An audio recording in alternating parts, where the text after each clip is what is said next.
We know that women will be the majority of voters in November. If we work together and demand more, we can change maybe not only what happens in 2020, but what happens in this next century.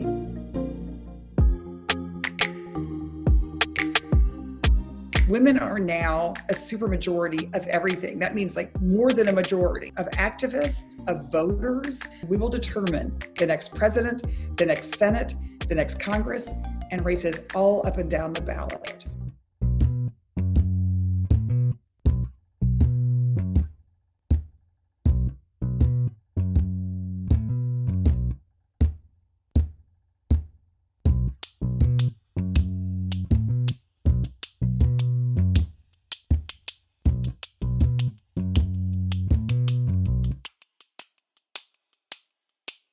Everywhere we went, women were saying, okay, now what can I do? And this is sort of post the 2016 elections.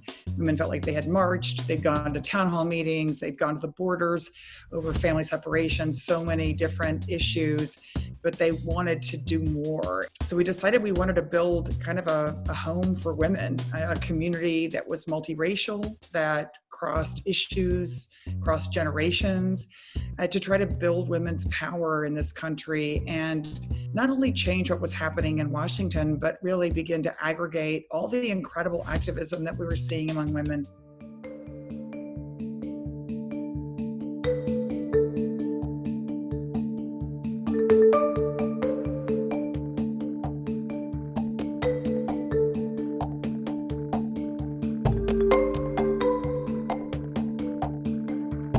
Women are serious about racial justice and the fact that we have to change what's happening in America and deal with long-term systemic white supremacy and racism, and that is across the board. Number two, women are desperately concerned about their economic situation and of course have been frontline workers in this pandemic, but have felt the economic effects more profoundly, and particularly women of color. We need equal pay, we need raising the minimum wage, and we need economic security. Number three, we need healthcare access.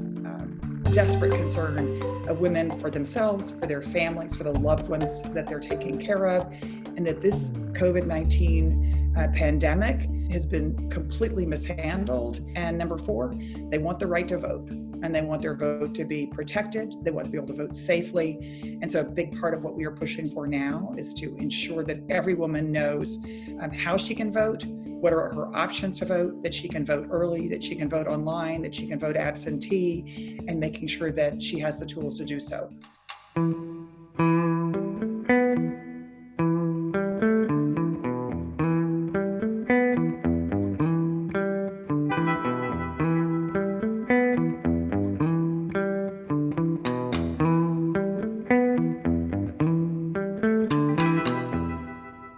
When we do vote, we can make change. And I think there was no better example than what happened in 2018, where you saw a record number of women and women of color run for office and win.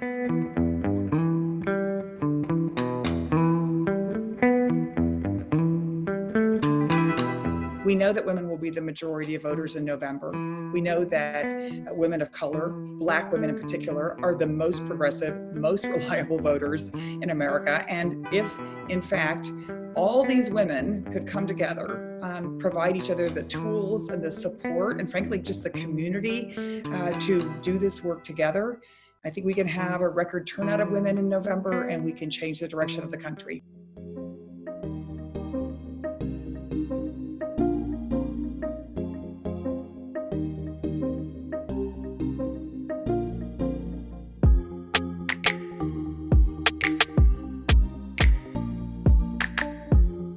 Hundreds of thousands of women across the country. We're going to learn together. We're going to work together. We're going to be inspired by great celebrities and musicians and artists. And we are going to start the work that we need to do together to ensure that on November 3rd, we all vote. And what's going to be critical is right after this election is over, that this massive community continues to go and really partners with and demands action from a new administration. The election is just the opening. Women weren't doing that well before Donald Trump. We're doing much worse under him. We have to have a North Star. What is the world we want to live in, and then to go build that?